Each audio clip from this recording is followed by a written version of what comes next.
안녕하세요. 네, 주님의 평강이 함께 하시기를 기원합니다.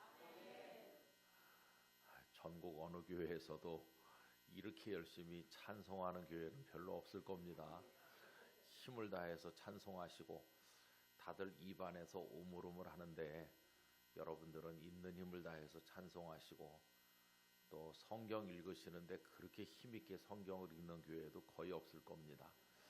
깜짝 놀랐습니다. 우리 이정환 목사님께서 40년 넘는 세월 동안 섬기시고 이제 또 우리 박 목사님 모셔서 4년째 목회하는 교회인데 목사님이 여기 와서 1시간 같이 말씀을 나누면 좋겠다고 하셨어요. 근데 또 제가 문상해야 될 분이 생겨서 돌아가셔서 여기 동두천에 빈소가 차려졌어요. 그래서 또 동두천에 가서 이제 빈소에 문상도 하고 또 오늘 여기 8호교회에 오도록 하나님께서 인도해 주셨습니다. 그분이 저 수원이나 이런 데 계셨으면은 내려갔다 올라갔다 할 뻔했는데 하나님께서 이렇게 다 길을 인도해 주셔서 오늘 저녁에 여러분들과 1시간 함께 말씀을 나누게 됐습니다.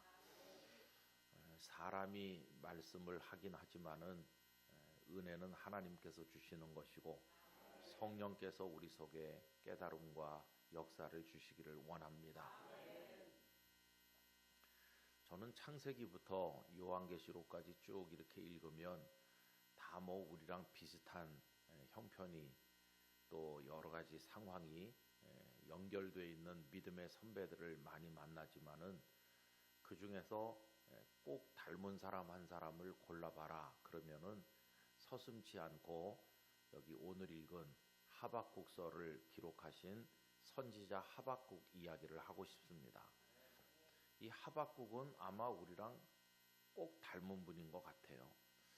왜 그러냐 하면은 저희들도 지금 이 세상에 살면서 감사하고 기뻐하는 마음으로 사는 것보다는 늘 근심하고 원망하고 하나님 앞에 한탄하고 탄식하면서 사는 경우가 많이 있습니다. 대부분의 사람들이 다 그렇게 살죠. 그 상황이 남들이 봐도 야, 저 사람 정말 힘들겠구나 그런 경우도 물론 있습니다. 그렇지만은 사실은 그렇지 않은데도 굉장히 힘들게 생각하며 사는 사람들이 많이 있는 거죠. 그리고는 하나님을 향해서 있는 원망, 없는 원망을 다 쏟아놓습니다. 그런데 하박국이 딱 그래요. 하박국은 우리랑 너무너무 똑같아요. 그래서 저는 하박국을 좋아한다기보다는 하박국이 참 나랑 닮았구나 하는 생각을 많이 하고 있습니다. 우선 하박국서는요. 석장으로 되어 있는 말씀인데 1장 이렇게 착 펴서 처음에 시작하는 데서부터 하나님 앞에 원망과 불평을 막 쏟아놓고 있어요. 여러분 하박국 1장을 펴보시겠습니까? 하박국 1장에 펴시면 1절은 그냥 간단하게 그 시작을 알리고 있습니다. 선지자 하박국이 묵시로 받은 경고라 이렇게 이제 해놓고 이때 하박국 선지자가 나이가 몇 살인지 또 그분이 살던 동네가 어딘지 이런 건 전혀 아무것도 언급이 없어요. 그냥 다짜고짜 바로 2절부터 하박국이 하나님 앞에 쏟아놓는 원망이 나와 있습니다. 2절부터 4절까지 우리 한번 다 같이 읽어보도록 하겠습니다.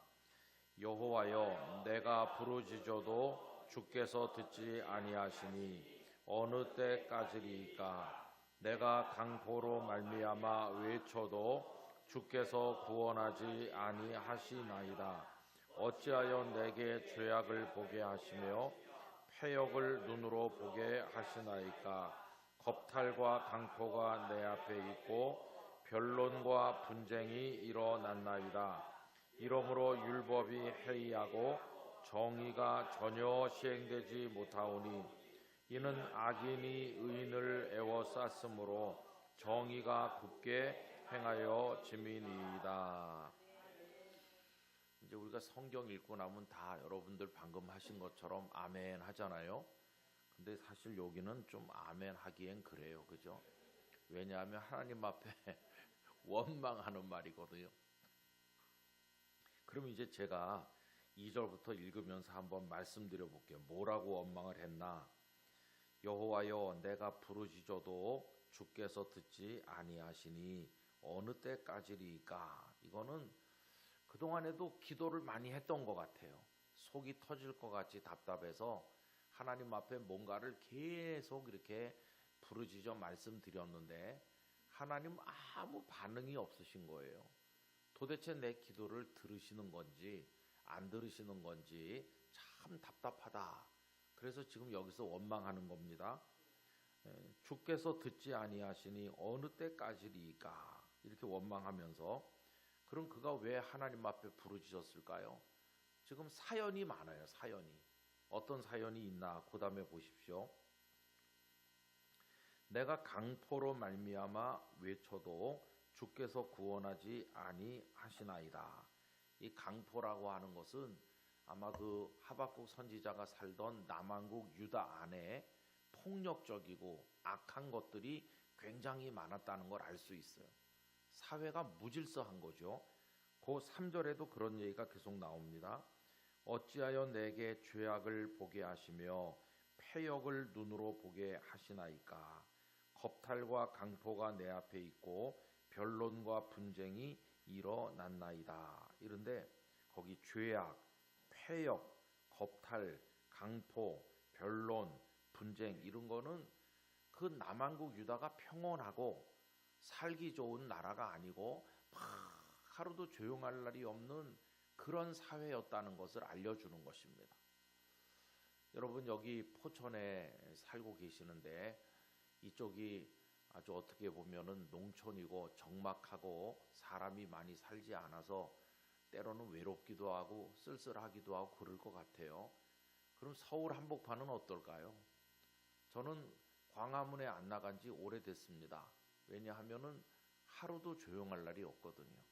거기는 뭐 그저 거의 매일 확성기에다 대고 뭔가 이렇게 떠들어대고 있는데 어떤 때는 정부를 비판하는 세력들이 모여서 또 데모를 하기도 하고 어떤 때는 또 정부를 지지하는 사람들이 나와서 데모를 하기도 하고 전에는 광화문만 시끄러웠었는데요. 윤석열 대통령 때 용산으로 그 집무실을 옮겼잖아요. 그 다음부터는 그 용산 삼각지도 비슷해졌어요. 거기도 또 막 이렇게 하는 사람들이 많고 가끔씩은 서울역 앞에도 이렇게 옵니다. 그런데 그 확성기가 얼마나 요즘에 성능이 좋은지 그 앞에 모인 사람들한테만 들리는 게 아니고 수백 미터 1km, 2km 떨어진 데서도 그 왕왕왕왕 그러는 소리가 들리는 거죠. 광화문 근처에 사는 사람들은 굉장히 힘들다고 그래요. 거의 매일같이 하고 있으니까. 그런데 거기 가보면 이 사람은 이 소리하고 저 사람은 저 소리 하는데 변론과 분쟁이 끝나질 않는 것이고요. 그 속에 얼마나 분노한 사람들의 모습이 그냥 막 소리를 지르는데 좀 안 좋은 말로 말하면은 악을 쓰는 거죠. 우리 대한민국이 지금 굉장히 혼란스러운 사회다 하는 것을 알 수 있습니다. 또 그뿐이 아니죠. 4절에 가보면 이러므로 율법이 해이하고 율법이 해이하다는 건 하나님의 말씀이 다 땅에 떨어졌다 그런 말입니다. 정의가 전혀 시행되지 못하오니 이는 악인이 의인을 애워쌌으므로 정의가 굳게 행하여 짐이니이다. 여러분 악인들이 의인을 애워쌌다는 거는 어느 쪽이 수가 많다는 겁니까? 악인이 훨씬 많다는 거예요. 의인들은 그 안에 갇힌 것처럼 악인들에게 둘러싸인 형세죠. 지금 하박국 선지자가 살고 있는 그 남한국 유다가 오늘 우리 시대랑 비슷하다 하는 것을 알 수 있어요.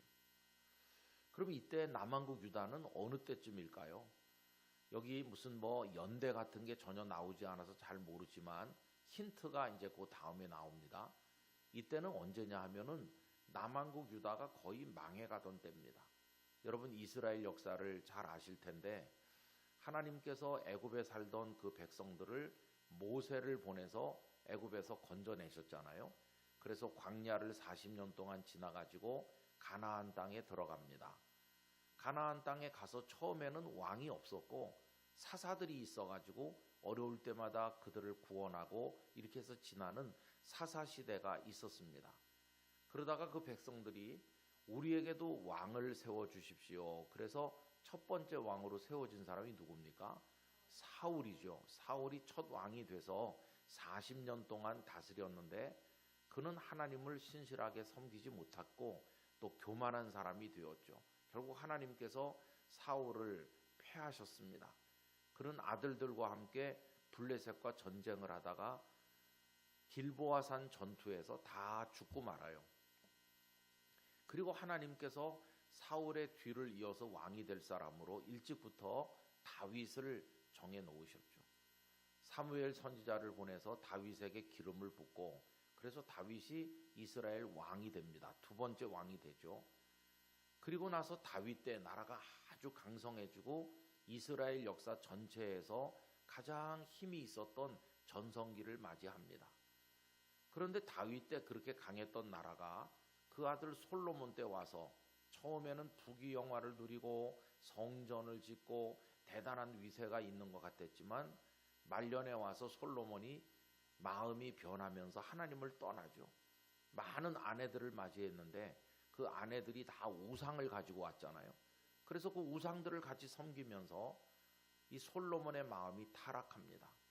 하나님께서 선지자들을 보내서 말씀하셔도 이렇게 지혜로웠던 솔로몬인데도 영이 어두워지고 나니까 하나님의 말씀을 깨닫지 못했어요.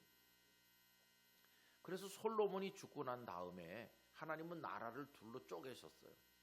그래서 솔로몬의 아들 르호보암은 그 유다 지파를 중심으로 유다 나라의 왕이 되었고 솔로몬의 신하였던 여로보암이 그 나머지 지파 전부 다를 데리고 나가가지고 북왕국 이스라엘을 세운 거죠. 그래서 북왕국 이스라엘은 그 수도가 사마리아라는 곳에 있고 또 남쪽 유다는 예루살렘이 수도고 그래서 북왕국과 남왕국으로 갈라져 가지고 남북 분열 시대를 맞이하게 됩니다.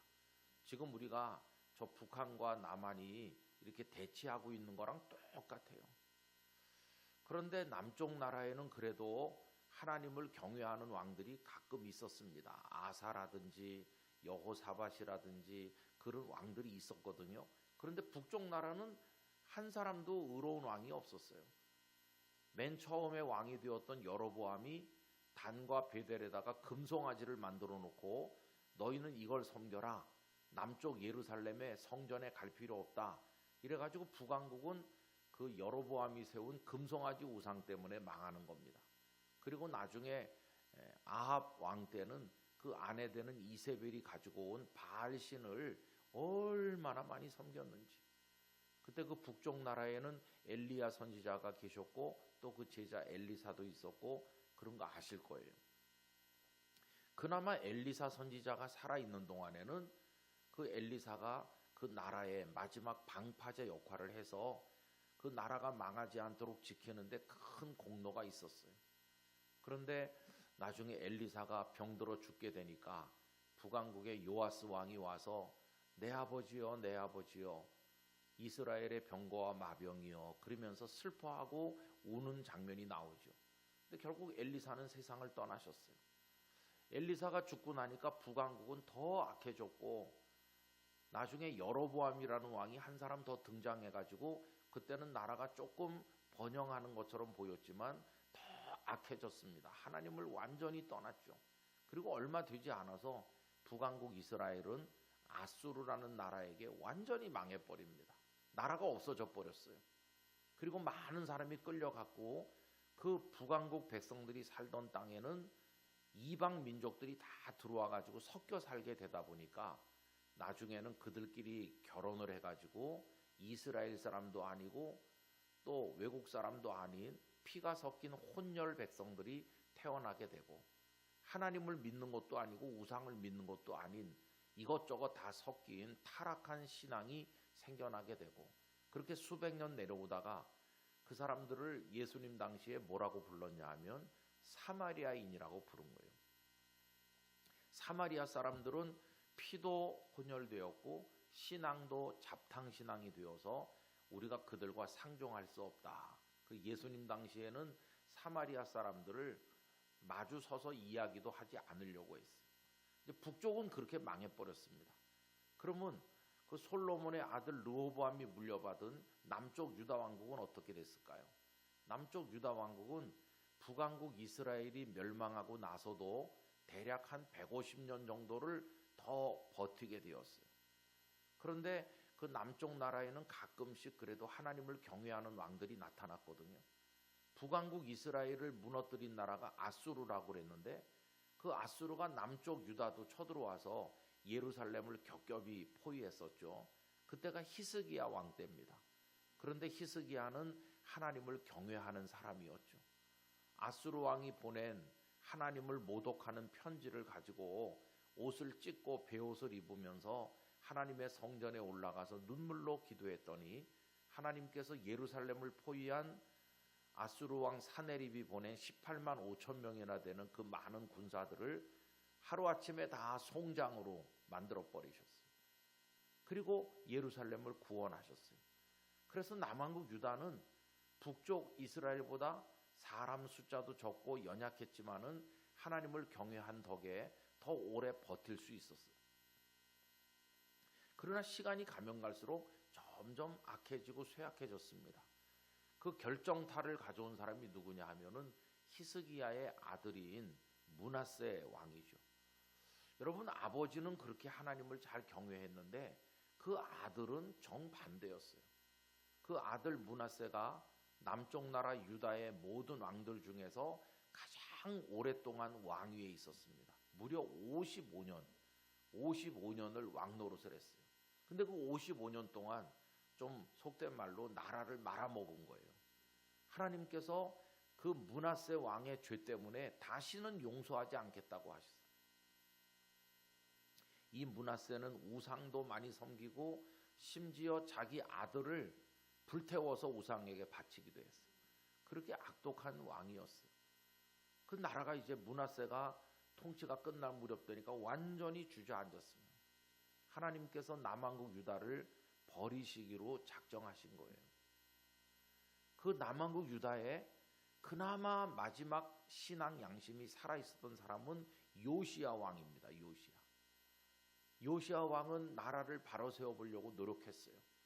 신앙 개혁을 위해서 우상을 타파했습니다.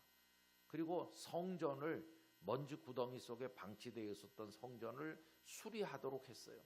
일하는 사람들이 가서 성전의 우상들을 다 깨뜨리고 성전을 정결하게 하고 성전을 수리하다가 그 안에서 하나님의 율법이 적혀 있는, 우리식으로 말하면 성경책이죠. 하나님의 율법책을 발견하게 돼요. 이걸 가지고 와서 왕 앞에 읽었을 때 왕이 옷을 찢고 회개해요. 하나님의 말씀이 이렇게 버젓이 있는데 이 백성들이 하나님을 다 떠나서 그동안 악을 행했구나.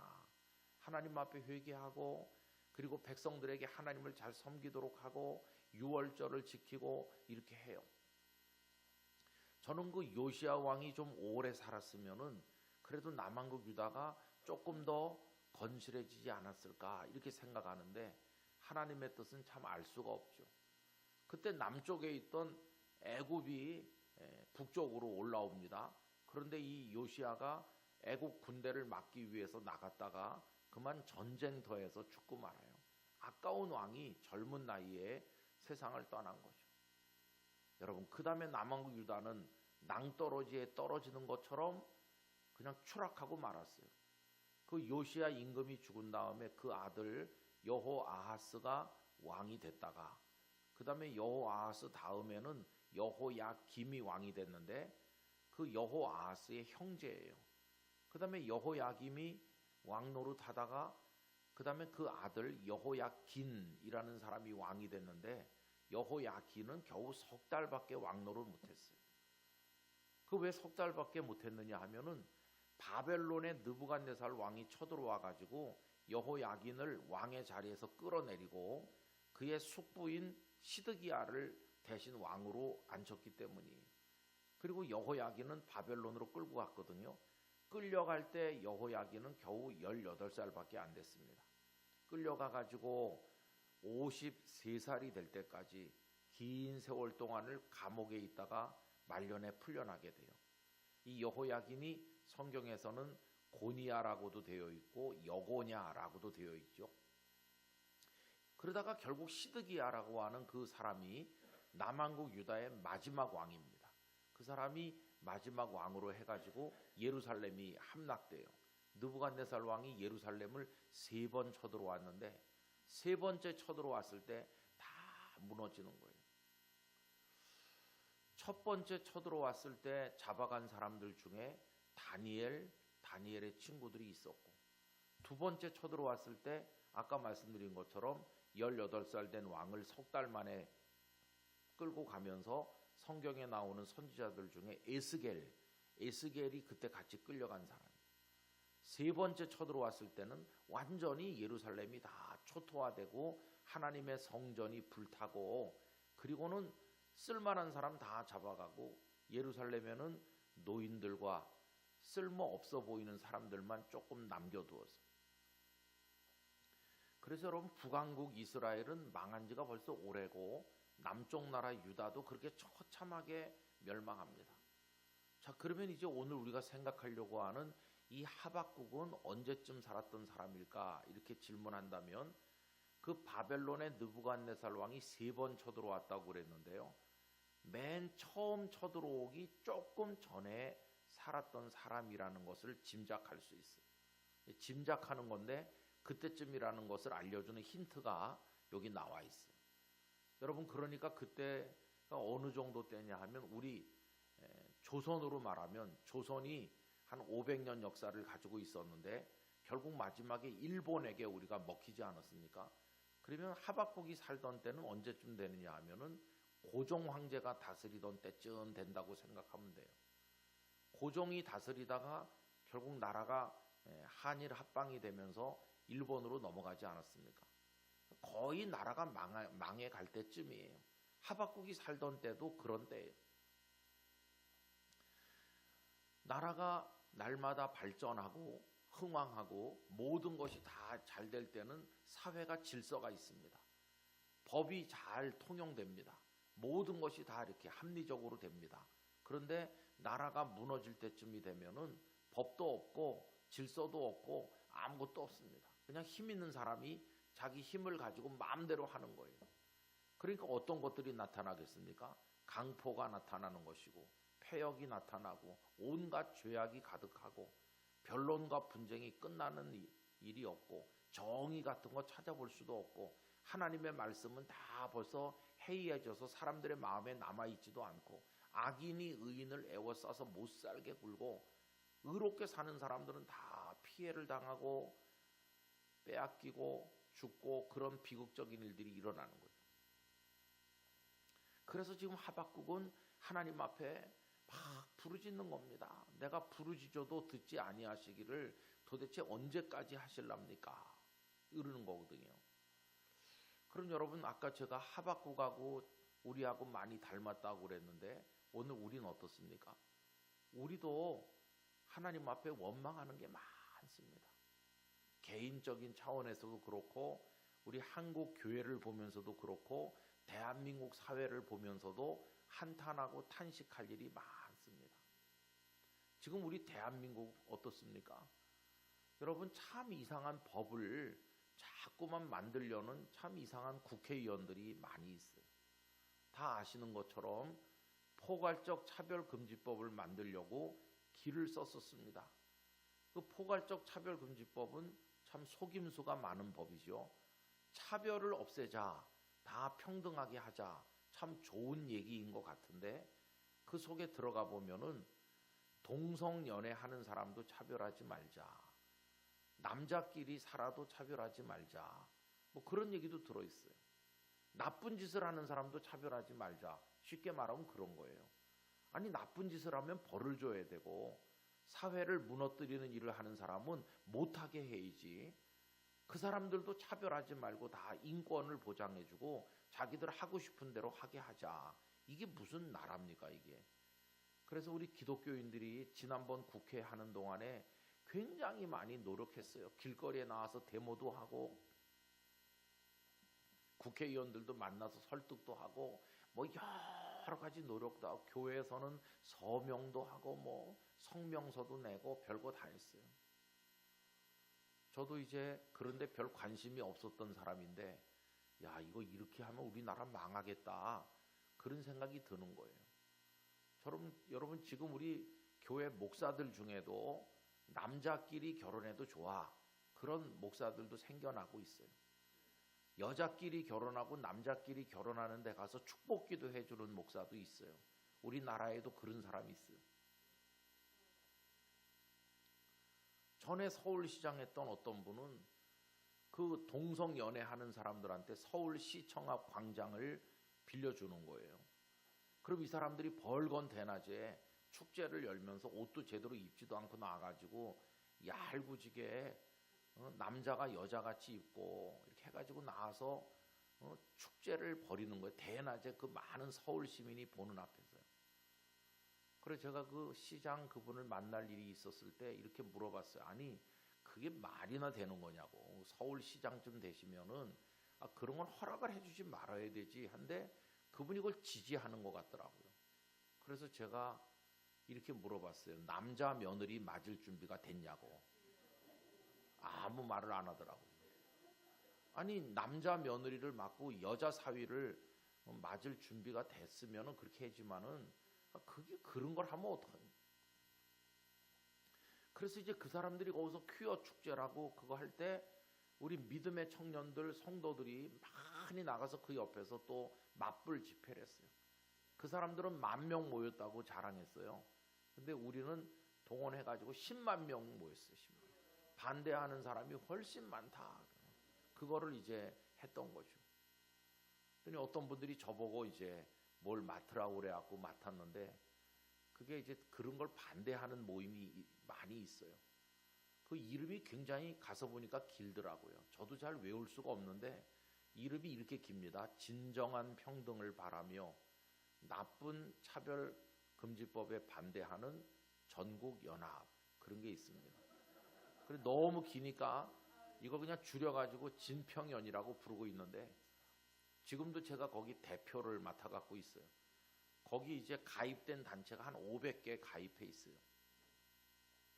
거긴 천주교인들도 있고 불교인들도 있어요. 불교인들 중에도 이건 말도 안 되는 거다, 어떻게 그런 걸 하냐. 그래서 지난 국회에서는 그게 통과가 안 됐어요. 거기 공청회까지 다 맞춰서 본회의 포결만 남은 상태인데 하나님께서 막아주셨어요. 그리고 이제 국회가 지금 바뀌었잖아요. 새 국회의원들이 지금 들어와서 지금 지나고 있는데 우리가 하도 가서 얘기하니까 이제는 하지 않겠다, 그렇게 말은 해요. 말은 하지만 믿을 수 없어요. 왜 그러냐 하면은 벌써 대법원에서 남자끼리 살고 여자끼리 사는 가정에도 건강보험 그거 해주기로 판결을 했거든요. 여러분, 남자끼리 살고 여자끼리 살아도 그게 건강보험 해준다는 건 그걸 가정으로 인정한다는 말과 똑같은 말이에요. 그래서 우리나라가 지금 참 잘못 가고 있어요. 거기다가 지금 우리나라 아이를 낳지 않아서 군 부대도 다 통폐합되고 있습니다. 군인 교회가 1,004개가 있었습니다. 1,004. 그런데 부대들이 합치기 때문에 군인 교회도 지금 900개 조금 넘도록 한 100개는 없어졌습니다. 왜냐하면은 부대가 합치니까. 그래서 군인들이 예배드리던 예배당이 그냥 이렇게 빈 채로 버려진 데가 곳곳에 많이 있습니다. 저 안양 쪽에도 옛날에 영락교회가 지었던 예배당인데 그 군 부대가 이제는 다른 부대랑 합치면서 거기 시설을 다 이제 부수고 가는 거예요. 그래서 그 군 부대에서 우리 교회로 연락이 왔어요. 그 예배당도 부수고 가려고 한다고. 그래서 이제 우리가 알아보니까 예배당이 아주 크고 붉은 벽돌로 잘 지은 예배당이고 그 허문되는 게 너무나 아깝더라고요. 그래서 우리가 이제 국방부에다가 예배당은 헐지 말고 가라. 그리고 그 땅은 지금도 영락교회 땅으로 돼 있거든요. 그래서 우리가 그 교회를 인수했습니다.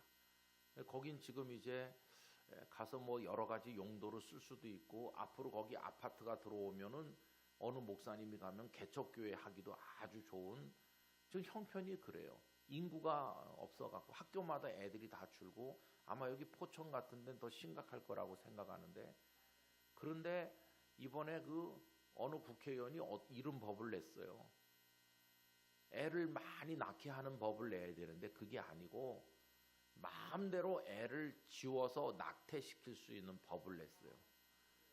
옛날에는 그 아기를 가진 산모가 건강에 심각한 문제가 있든지 뭐 그런 경우에만 의사가 이거 아기를 낳다 보면 큰일 납니다 하면 그때는 낙태를 할 수 있었어요.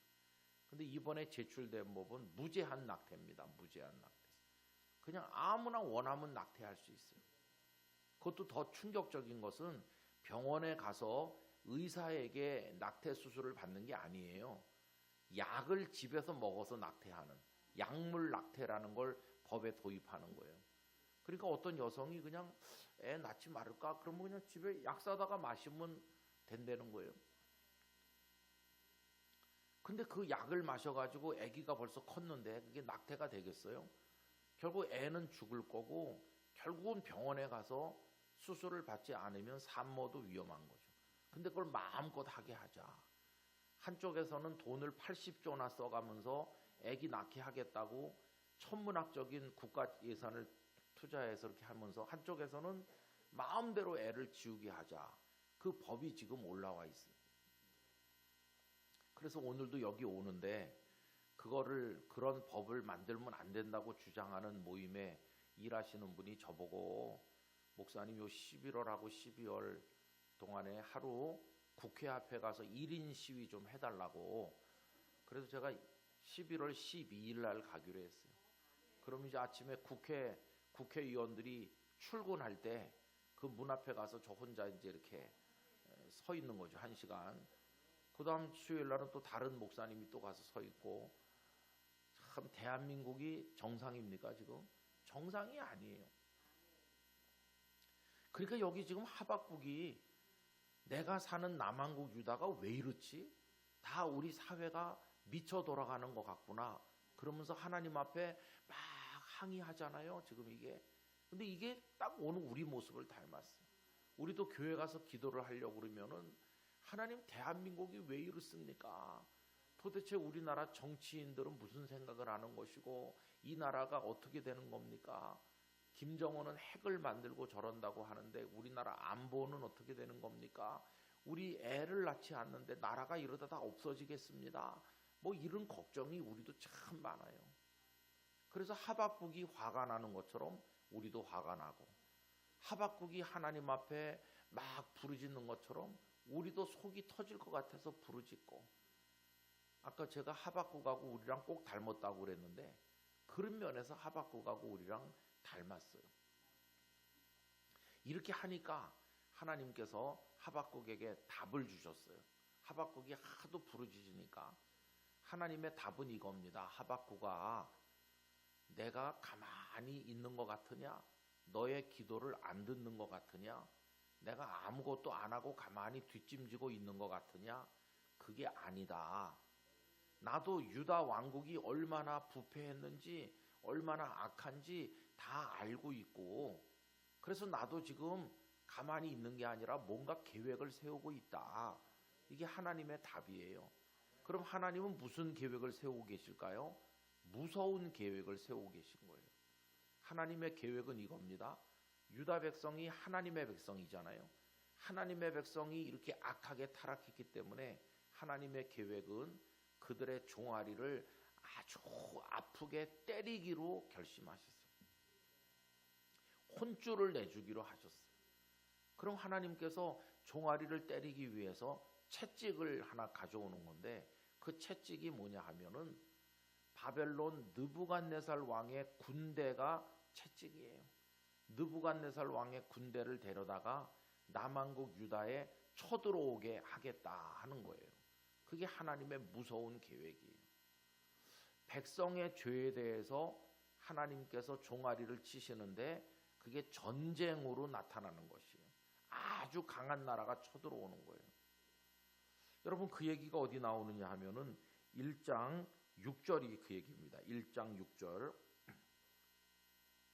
6절 다 같이 읽어보실까요? 보라, 내가 사납고 성급한 백성 곧 땅이 넓은 곳으로 다니며 자기의 소유가 아닌 거처들을 점령하는 갈대아 사람을 일으켰나니. 여러분, 거기 끝에 갈대아 사람을 일으켰다 이렇게 나오죠. 이 갈대아 사람이 바벨론 군대를 말하는 거예요.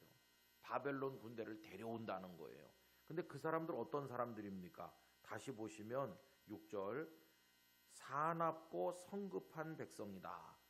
바벨론 군인들은 사납기가 한이 없고 그 다음에 아주 성급한 사람들이고 땅이 넓은 곳으로 다니면서 자기의 소유가 아닌 거처들을 점령한다. 연약한 나라들을 쳐들어가 가지고 다 점령하는, 먹어치우는 그런 무시무시한 갈대아 군대, 바벨론 군대를 내가 데려오겠다. 그게 무슨 말입니까? 남한국 유다도 바벨론 군대가 점령하도록 하겠다. 다른 나라의 말발굽에 짓밟혀 고통받아봐야지.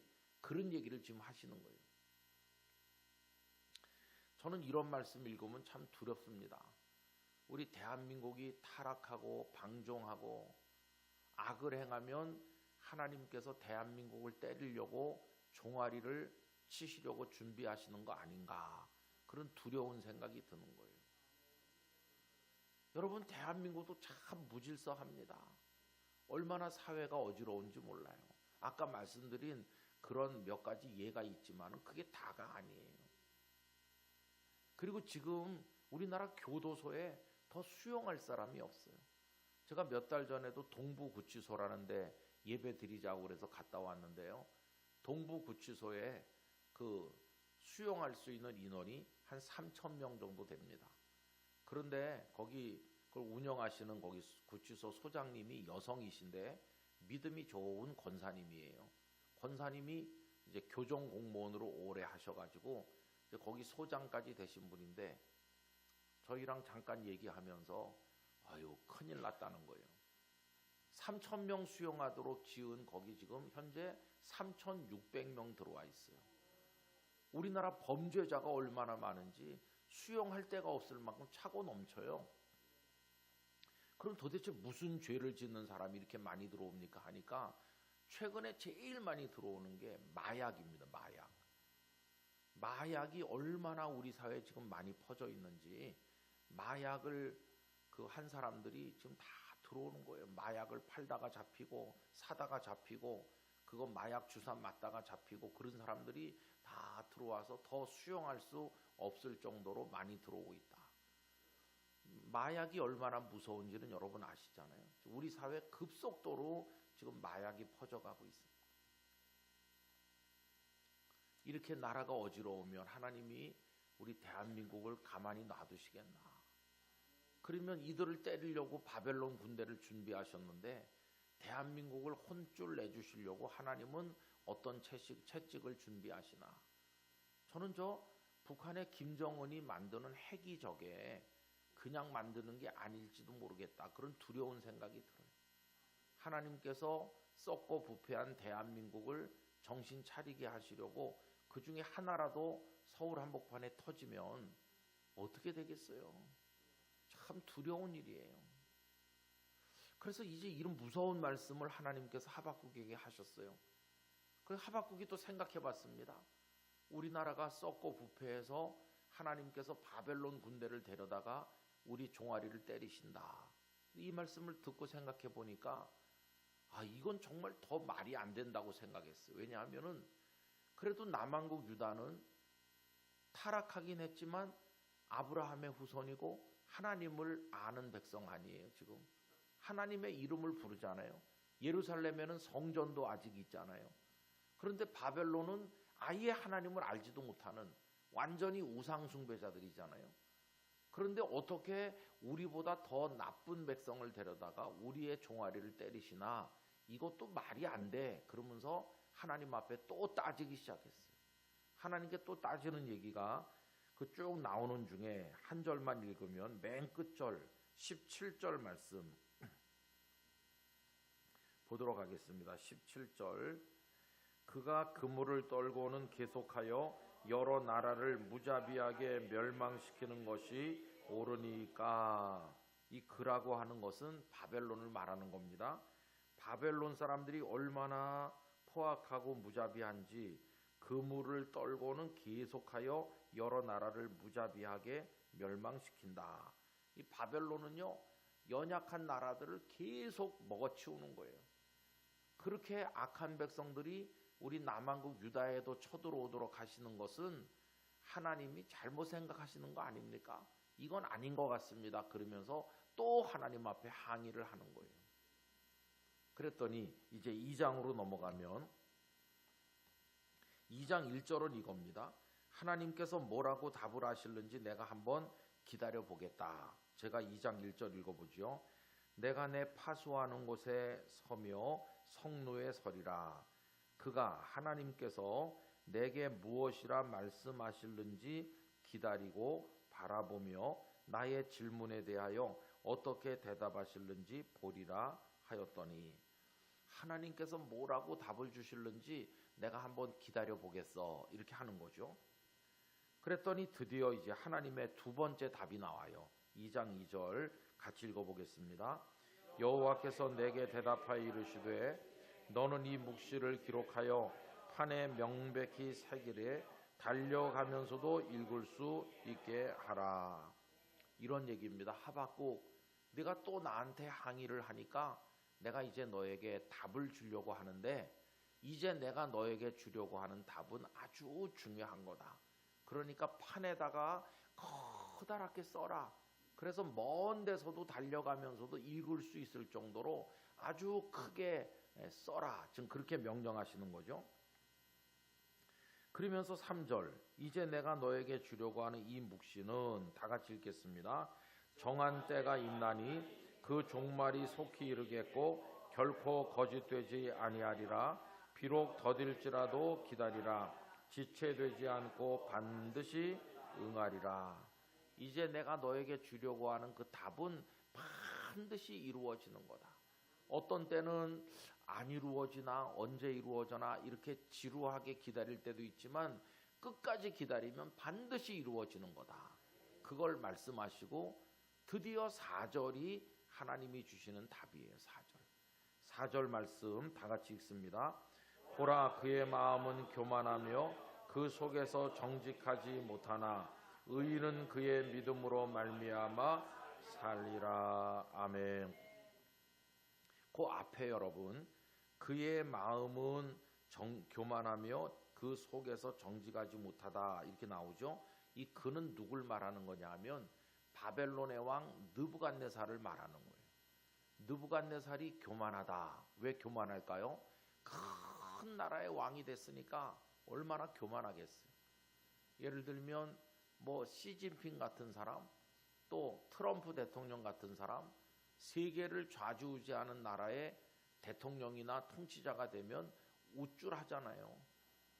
이건 선거에 의해서 몇 년 만에 바뀌는 미국 대통령도 그렇고 시진핑도 뭐 영원히 하는 건 아닌데도 얼마나 거만하게 작은 나라들 위에 군림합니까? 그런데 이때는요, 왕이 되면 그 아들이 또 되고 그 아들이 또 되던 그런 때잖아요. 그리고 그때는 왕의 명령 한마디면 다 그게 그냥 법이에요. 법. 절대 권력을 가진 그 시대예요. 그러니 느부갓네살이 천하를 다 손에 쥐고 있으니 얼마나 교만하겠어요. 내가 하나님이다, 이렇게 하는 거죠. 다니엘서를 읽어보면 느부갓네살이 교만했을 때 하나님께서 그에게 깨달음을 주시려고 벌을 주시는 이야기가 나오고 있어요. 그 교만하기 짝이 없죠.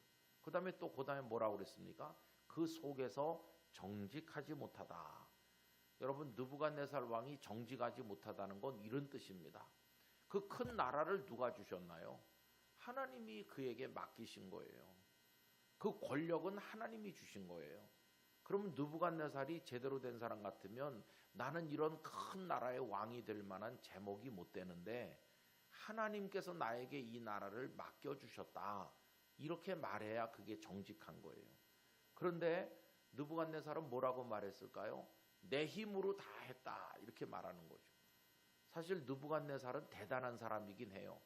그 아버지가 나보폴라살이라는 사람인데 그 아버지는 그렇게 대단한 왕은 아니었습니다.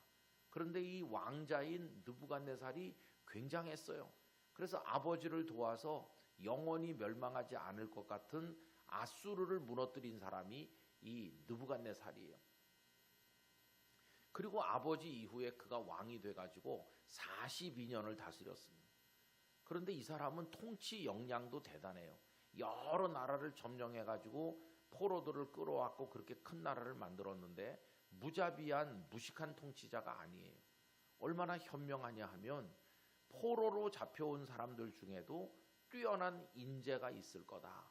내가 그 인재들을 잘 훈련시켜서 내 신하로 만들겠다 하는 아주 통이 큰 통치자였어요. 그래서 어느 날 포로로 끌려온 사람들 중에 쓸만한 사람들을 골라서 특수학교에 들여보내서 훈련을 시키는데 거기서 뽑힌 사람들 중에 누가 있습니까? 다니엘의 세 친구, 이런 사람들이 거기 뽑힌 거 아니에요? 그게 다니엘서 1장에 나오잖아요. 그리고 나중에 훈련 과정이 끝난 다음에 느부갓네살 왕이 한 명씩 면접을 하는 거죠, 말하자면.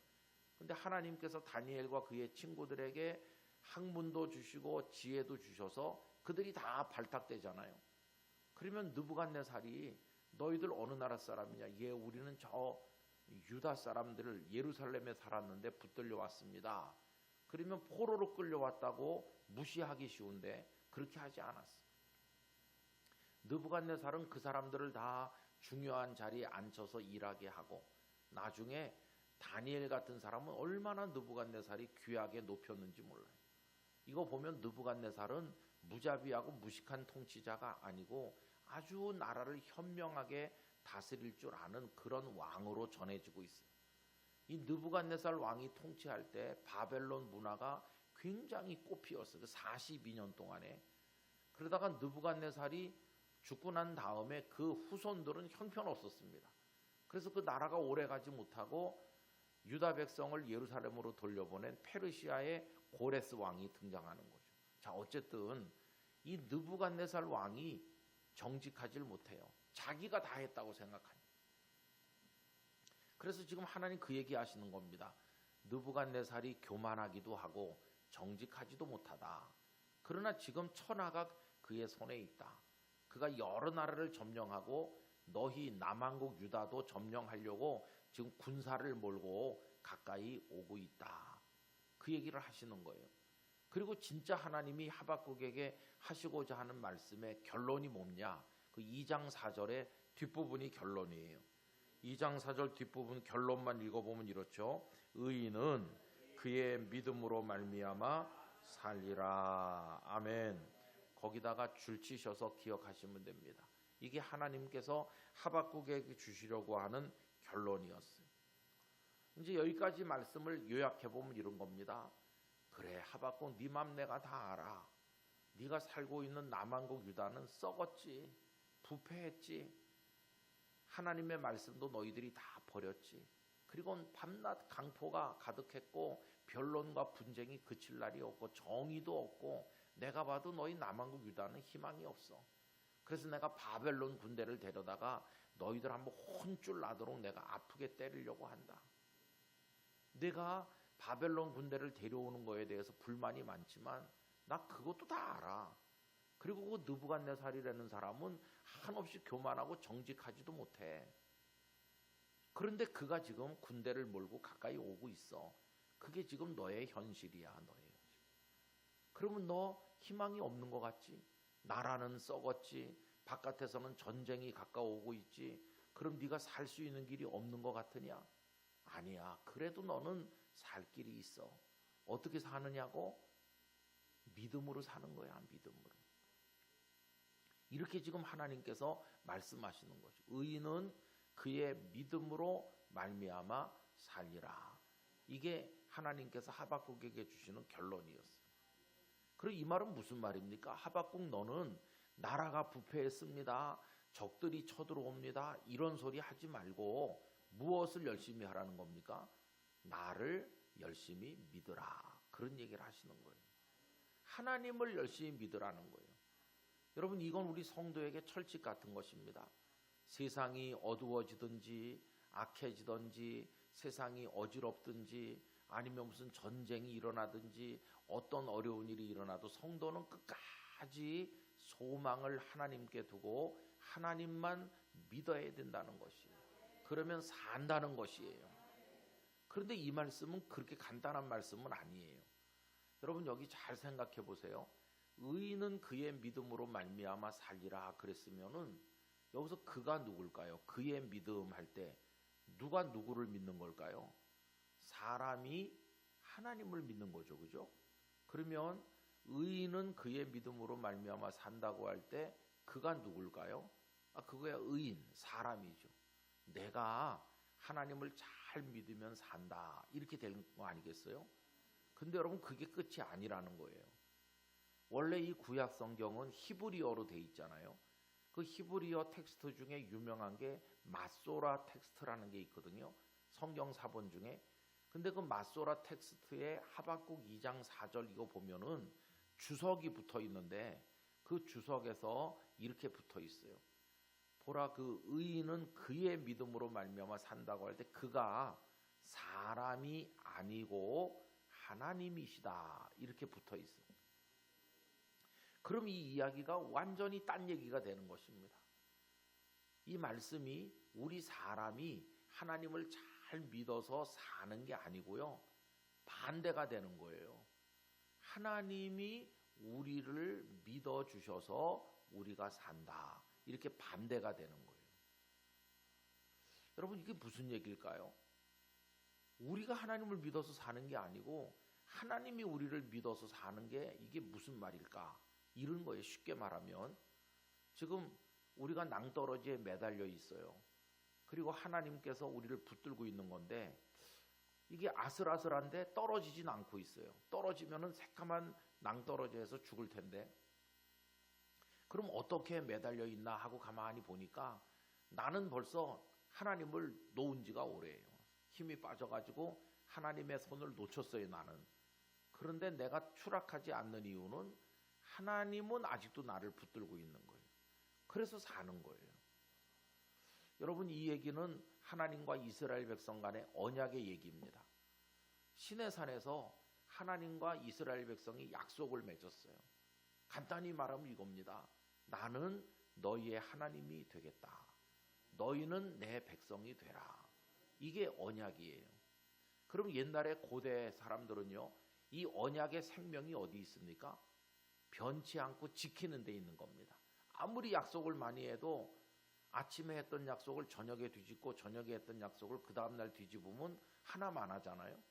그 약속이라고 하는 거는 지키는 데 생명이 있는 거예요. 그래서 고대 사람들은 약속을 하게 되면요. 짐승 한 마리를 잡아가지고 가운데를 쫙 갈라요. 그리고는 약속을 하는 두 사람이 그 가운데로 걸어서 지나갑니다. 이건 무슨 뜻이냐 하면 너나 나 둘 중에 누가 하나 약속을 어기면 이 둘로 갈라진 짐승처럼 죽을 거다. 그렇게 하면서 목숨 걸고 약속을 지키기로 결심하는 거예요. 이렇게 엄중한 거예요. 근데 시내산에서 하나님께서 나는 너의 하나님이 될 테니 너희는 내 백성 되라 그랬으면은 이스라엘 백성들도 끝까지 하나님을 배반하면 안 되는 거예요. 그런데 이스라엘 백성들은 하나님을 배반한 지가 이미 오래예요. 하나님의 말씀도 버리고 우상 숭배하고 하나님을 떠났어요. 그러면 그들은 죽어야 되는 거예요. 짐승을 갈라놓는 것처럼. 그런데도 하나님은 아직도 그들에게 미련이 남으셨는지 그들을 포기하지 않았어요. 그들은 하나님을 떠난 지가 오랜데 하나님은 아직도 그들을 붙들고 계신 거예요. 어떻게 낭떠러지 아래로 떨어지지 않았나 보니까 하나님이 아직도 붙들고 계셔서 하나님 덕에 사는 거예요. 이게 그 얘기입니다. 이게 그 얘기. 그때 이 믿음이라고 하는 단어는 히브리어로 뭐냐면 에무나라는 단어인데 에무나라는 단어는 여기 믿음이라고 번역했지만은 변하지 않으시는 신실함 그런 뜻이에요. 세상이 다 변해도 우리를 향한 하나님의 약속은 변하지 않고 우리를 돌보시는 하나님의 사랑은 변하지 않으신다. 그래서 우리가 사는 거예요. 여러분 지금까지 우리가 사는 게 내가 워낙 믿음이 좋고 하나님 잘 섬겨서 사는 게 아니고 나는 수도 없이 하나님 배신했고 죄 짓고 떠났지만은 하나님이 나를 포기하지 않았기 때문에 내가 사는 거예요. 그러니까 이 얘기는 이런 겁니다. 하박국, 너의 나라가 지금 아주 부패했고 타락했고 적들은 쳐들어와서 가까이 오고 있고 너 지금 못 살 것 같지? 그래도 너 살 수 있어. 왜? 내가 너를 포기하지 않았거든. 내가 너를 붙들고 있거든. 그러니까 너는 사는 거야. 그 얘기를 하시는 거예요.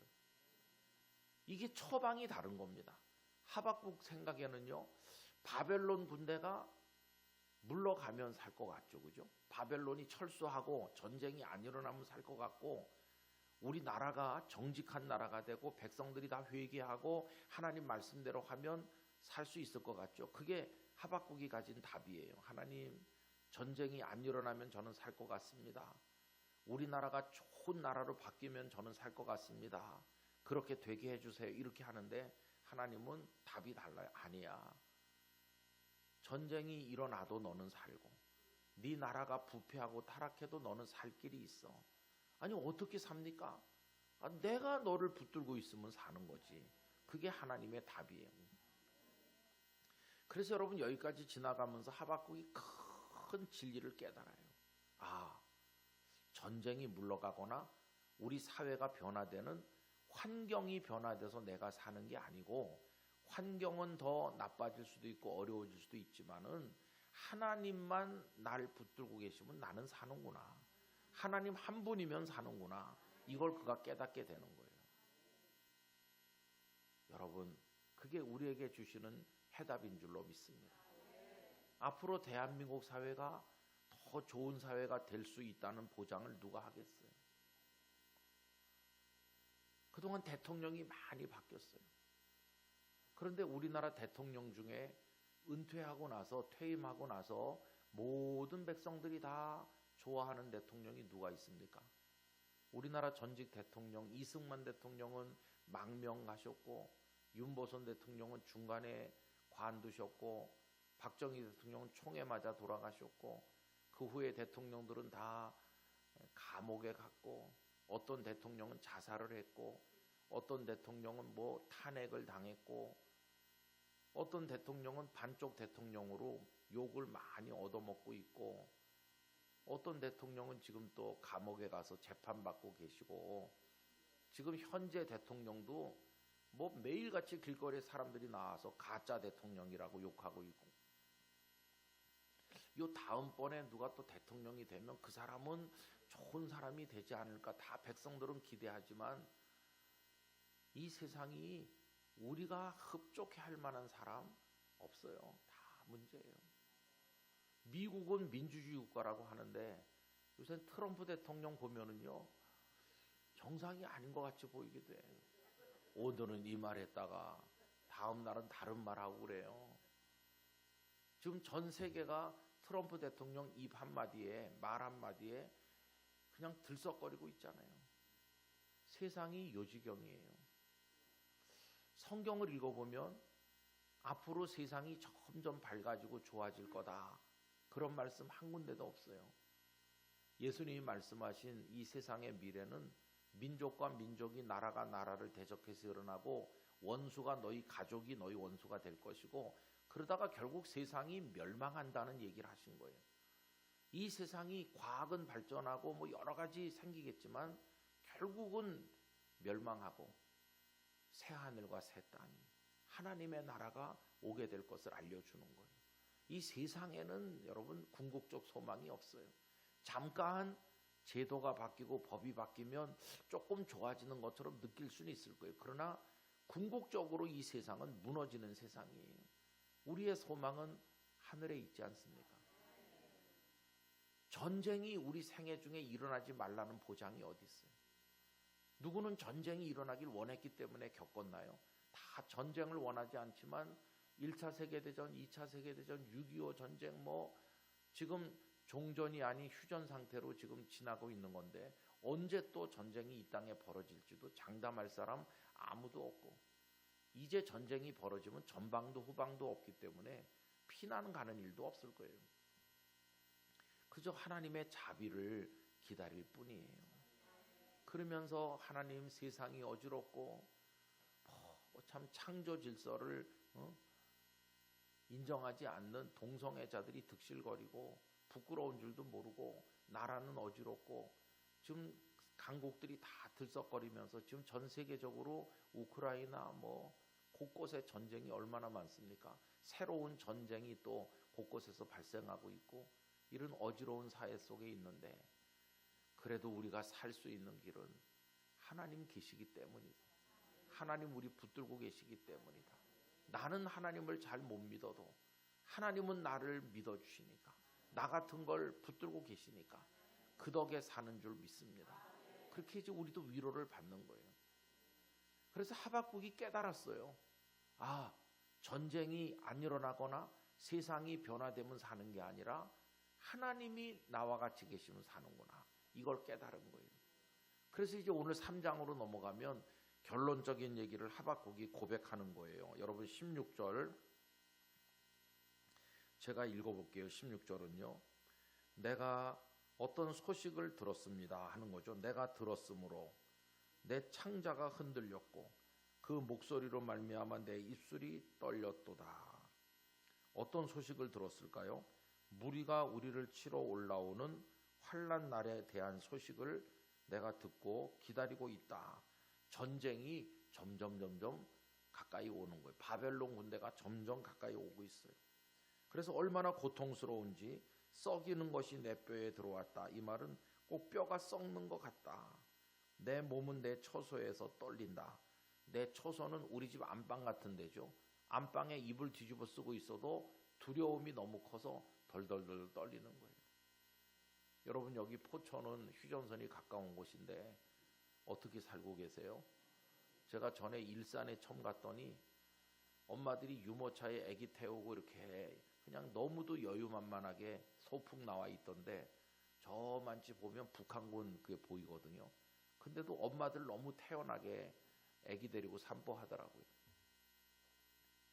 접경 지역에 사는 분들은 또 그게 만성이 돼가지고 잘 모르시는 것 같기도 해요. 제가 이제 접경 지역에 있는 어떤 목사님한테 거기 살면서 불안하지 않으세요? 그러니까 저쪽에서 대포 쏘면 내 머리 위로 지나가기 때문에 나는 괜찮다. 그런 얘기를 하시는 걸 들은 적이 있어요. 참 우리 대한민국도 그렇죠, 그죠? 여기 지금 하박국이 그래서 막 뼈가 썩는 것 같고 아랫목에 이불 뒤집어 쓰고 있어도 몸이 떨리는 것 같이 그렇다는 거예요. 그 다음에 17절 되는 게 아무것도 없다고 그래요. 무화과 나무에도 그 열매가 무성하지 못해요. 포도나무에도 열매가 없어요.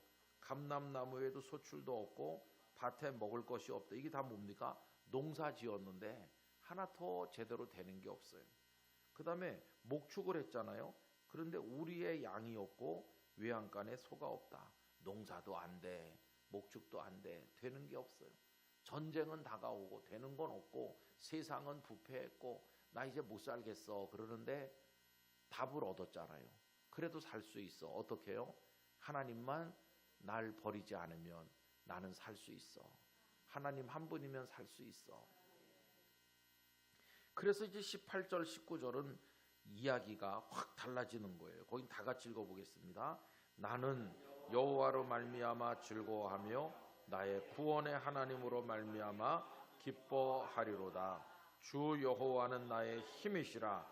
나의 발을 사슴과 같게 하사 나를 나의 높은 곳으로 다니게 하시리로다. 할렐루야.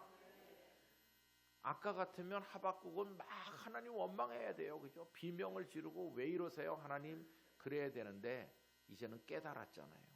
아, 하나님만 나를 붙드시면 사는구나. 깨닫고 났기 때문에 더 이상 원망하지 않고 확신의 고백을 드리는 거예요. 나는 즐거워합니다. 나는 기뻐합니다. 뭘로요? 여호와로 말미암아 구원의 하나님으로 말미암아 즐거워하고 기뻐합니다. 되는 거 아무것도 없어도 하나님만 있으면 돼. 그러니까 기쁨이 넘치는 거예요. 하나님 때문에. 그래서 주 여호와는 나의 힘이시다. 이렇게 고백하는 것을 볼 수 있어요. 여러분 우리 한국교회도 참 걱정이 많아요. 벌써 교인이 준다는 얘기는 오래전부터 있었고 실제로 매년 통계 숫자가 1년에 수만 명씩 우리 교단만 해도 각 교회에서 교인이 줄고 있다. 그다음에 또 작년인지 우리나라에 복음이 들어온 지 처음으로 교회가 줄었습니다.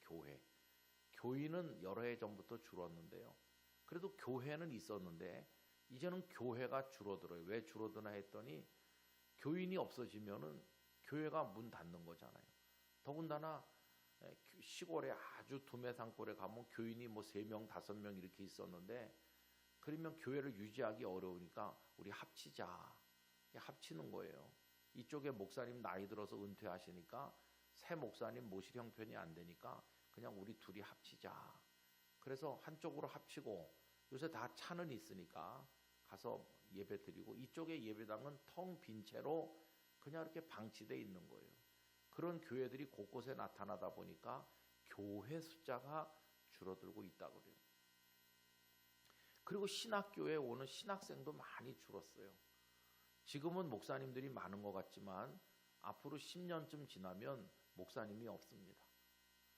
앞으로 한 10년 안에 현재 우리 교단의 담임 목사님들이 3분의 1이 은퇴합니다.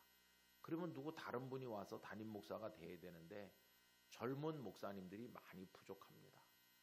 지금 현재 신학교에도 학생이 잘 없어요. 그래서 서울에는 좀 낫지만 지방에 가면은 신학교에 들어오는 학생이 없어요. 왜 그러냐 하면은 교회가 어려우니까 목사 되면 고생한다 생각해가지고 다 목사가 안 되려고 그래요. 앞으로 정말 큰 걱정이에요. 어떡하지? 그런 걱정이 너무 많아요. 그러나 여러분 소망이 없는 건 아니에요. 왜 그러냐 하면은 하나님은 여전하시기 때문이에요. 예수 그리스도는 어제나 오늘이나 영원토록 동일하시잖아요. 그래서 어떤 사람이나 어떤 제도에다가 희망을 두면은 우리 못 살아요. 하나님을 바라봐야 됩니다. 하나님만 우리 한국교회를 포기하지 않으시면 우리는 살 줄로 믿습니다. 하나님만 나를 포기하지 않으시면 나는 전쟁의 한복판에서도 살 줄 믿습니다. 결국 우리의 유일한 소망은 하나님이세요. 하나님. 그 하나님을 의지하는 것이 우리의 결론이 되어야만 할 것입니다. 그래서 여러분 하박국서는 석장으로 되어 있는데 1장의 하박국하고 3장의 하박국은 딴 사람처럼 달라졌어요. 1장의 하박국은 선지자니까 하나님을 믿는 사람이고 경외하는 사람인데 하나님을 원망하는 사람이에요. 오늘날도 매주 교회 와서 예배드리고 하나님 앞에 경배한다고 하지만 하나님을 원망하기만 하고 의지하지는 못하는 거예요. 그런 교인이 많아요. 그죠? 하나님을 믿는다고는 하는데 하나님을 신뢰하지 못해요. 그런데 3장의 하박국은 변했어요. 전쟁이 일어나든지 어떻든지 세상이 요지경이든지 어떻든지 하나님만 신뢰하는 거예요. 하나님 한 분만 있으면 즐거워할 수도 있고 기뻐할 수도 있는 거예요. 그래서 딴 사람으로 확 바뀌었어요. 3장의 하박국은 진짜 하나님을 믿는 하박국이고 1장의 하박국은 입으로만 믿고 마음으로는 원망만 가득한 하박국이고 저는 오늘 교회 안에 교인이 만약에 한 50명, 100명 있다면 그 중에 상당히 많은 사람이 1장의 하박국처럼 되어 있다고 생각합니다. 이제는 3장의 하박국으로 우리가 옮겨가야 되는 거죠. 철저하게 하나님 의지하면서 우리 8호교회 성도 여러분 하나님 안에서 즐거워하고 기뻐하며 승리하시기를 바랍니다. 내가 잘 믿어서 구원받는 게 아니라 변치 않으시는 하나님 날 붙들고 계셔서 나는 구원받을 것이고 나는 살게 될 줄로 믿습니다. 그러면서 승리하시기를 간절히 축원합니다. 기도하겠습니다.